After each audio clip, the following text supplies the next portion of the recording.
those inspired moments are a luxury. They're amazing. They're awesome. And sometimes we can get 10 times the amount of work done if we're feeling inspired.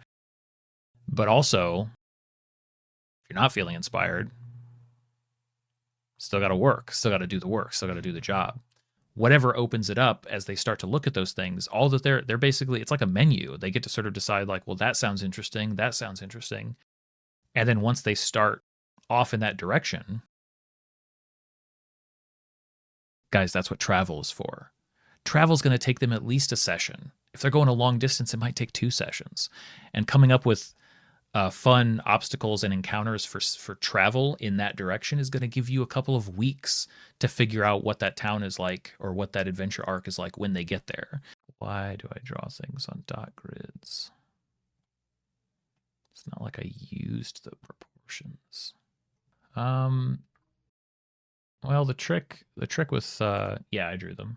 The trick with writer's block is I think the trick with any sort of thing that we do, I think that sometimes art and stuff that's viewed as like a creative outlet sometimes gets all jumbled up with this idea of feeling inspired. And feeling inspired is great. And it's one of the great bonuses, I think, to doing something that you love enough to be inspired about.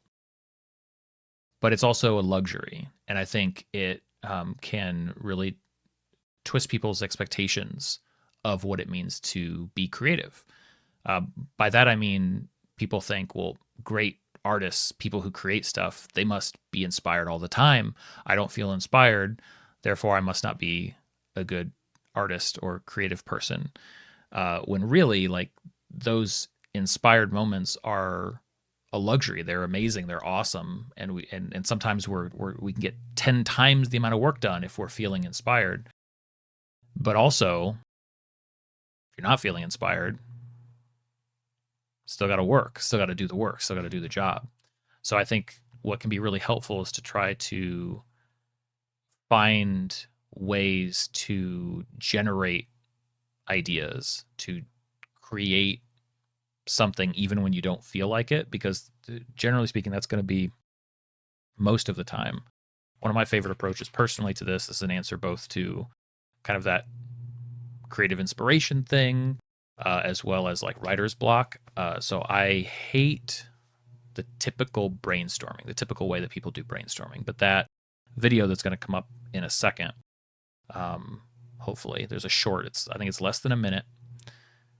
It's actually a brainstorming tool. I've used it professionally. I've used it for D&D. It's really helpful for all sorts of. It's basically an idea generation exercise, and you can just do it with Post-its, you can do it with paper, and it just sort of gets you into a mindset of thinking honestly just kind of weirdly about things, reversing ideas, thinking about absurdities, and you end up with, in my experience, usually you always end up with a few ideas that you want to push further and use. And so I think finding things like that work for your methodology, finding things that works for your brain and what gets you going, I think is a necessity if you're going to, I guess, like reliably create things. Or you can, kind of wait for the inspiration. And I think that could be okay too. I just think that it's we might be selling ourselves short on our abilities a little bit if we do that. Right? If we basically wait to be inspired to really sort of get to making stuff. And if it helps, Guitar Guy, like, so something that I want this channel and community to be, and here is a good time to mention community, drop the Discord link.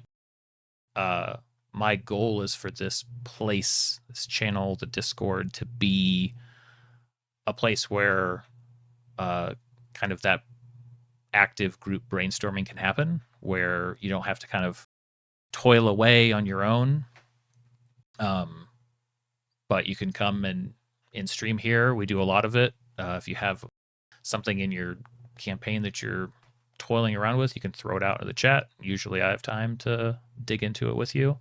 Yeah, and hopefully that helps, because this is a lot of what I'm trying to do here on the stream, and kind of showing what the process of doing all this stuff is like. You know, my goal has been to basically create kind of what I was looking for when I was first getting started into being a dungeon master. Is I was looking around for not somebody. I was looking around for somebody cleaning up their crab, their silly little crab illustration on stream. No, I was looking for somebody like I wanted to know what's it actually like. What's the day to day, making your campaign work, planning out the full thing.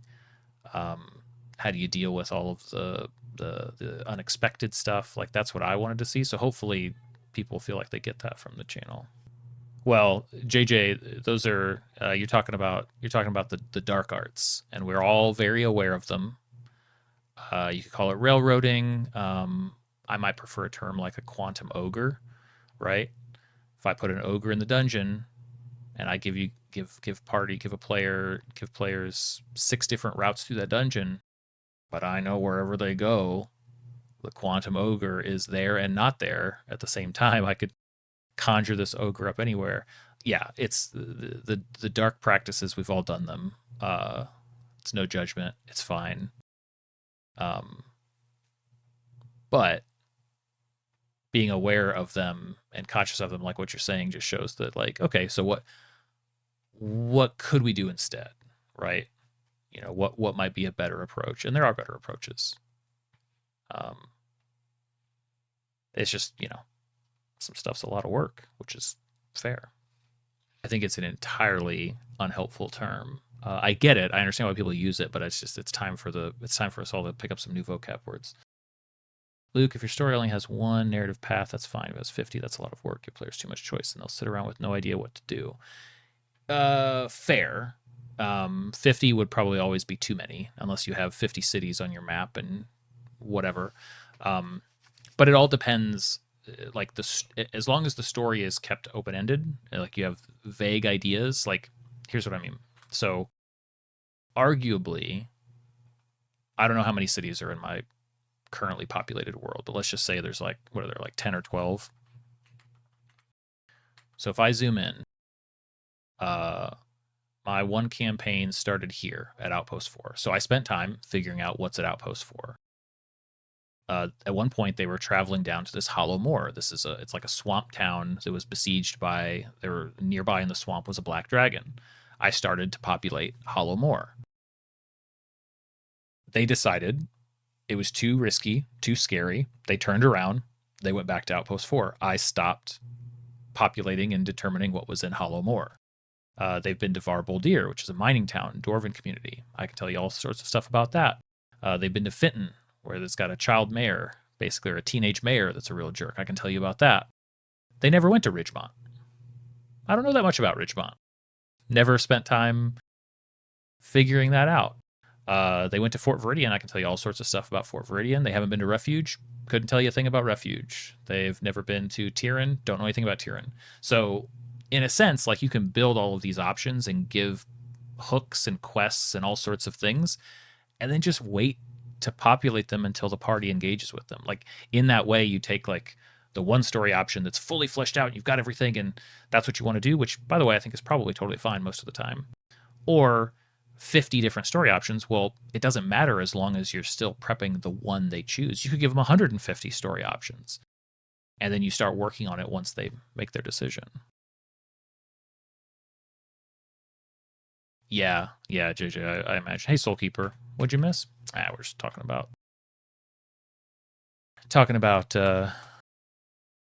campaign design, really. You just have to be careful not to quantum ogre yourself with those campaign hooks, right?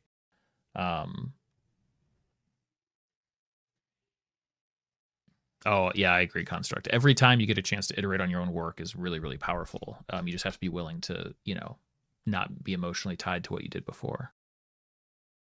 Yeah, you have to make sure when you're providing these like narrative campaign hooks that go different directions, call them quests, call them arcs, whatever you want to call them.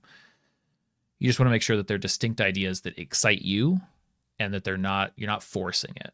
So when you're sitting there and going like, okay, well, what are the things that I might want to do? Like, it'd be really fun to do a treasure hunt. It'd be really fun to do a heist. It'd be really fun to do like some sort of Mad Max style like racing thing. Whatever those ideas are, you jot them all down, and then all that you have to do to prep that initially is decide what the hook is in the world that gives players access to that thing. Think about it like DLC. Like, you're planting all this stuff probably after their first adventure together, maybe 2 adventures in, when the world really begins to open up and they're looking at a map of the world, or maybe they're looking at a quest board, or maybe they're talking to NPCs, or they're getting letters because they're such amazing adventurers that, you know, people are asking for heroes all around the region.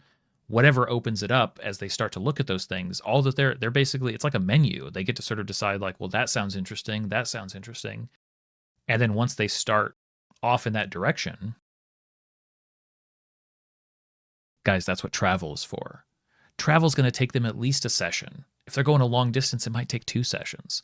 And coming up with fun obstacles and encounters for travel in that direction is going to give you a couple of weeks to figure out what that town is like, or what that adventure arc is like when they get there.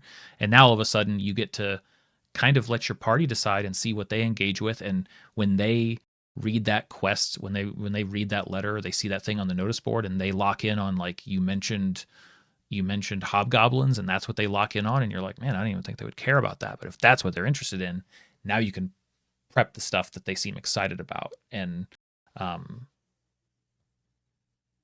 that's how you run all these options and make it seem like, you know, makes it seem like you have infinite time to do all this prep, when in reality you're just sort of, you know, waiting till the last minute a little bit.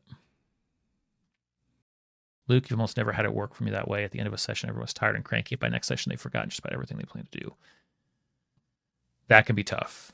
The only way that what I'm describing works is if, like, at the end of every session, I'm pretty stringent with my party that, like, you guys have to tell me, if you have options on the table, you have to tell me what you want to do next session. And I just tell them, because, like, that's what I'm going to prep.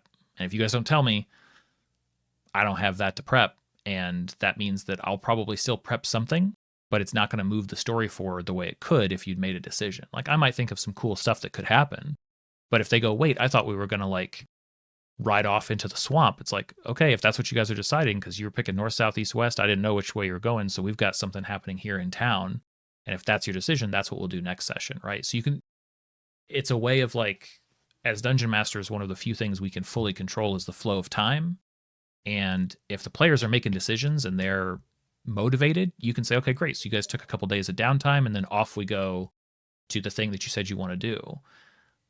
But if you guys aren't sure what you want to do, you took a day of downtime, and then some crazy stuff happened in this small town that you're in, or in this encampment where you're staying, or in the hills where you have your, you know, your current sort of long rest location. And then we'll see what happens there for a day. And then when you guys decide, okay, we'll jump the calendar forward a couple days and we'll go to the next spot. Guitar Guy, do any of my players watch the stream to get insight?